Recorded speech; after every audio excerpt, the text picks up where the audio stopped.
የምንሄድበት ቦታ አተናል። በቃ ያለችን ነገር አተናል። በቃ ወረዳውን ብንሄድ ክፍለ ከተማውን ብንሄድ ጢባጢቦ እየተጫወቱብን ያለ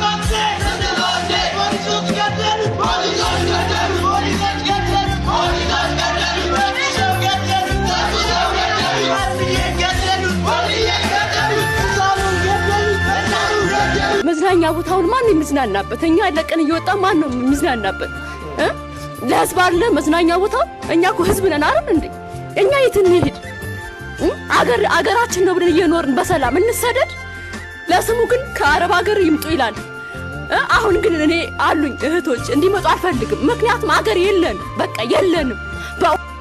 መንግስት እውነት አለ ኢትዮጵያ ላይ እውነት ለመናገር በጣም ተሰምቶኛል። በቃ እኔ እንድሰደድ ነው ያደረገኝ። በቃ ወደ አረብ ሀገር እንድሰደድ ነው ያደረገኝ። በቃ ለእውነት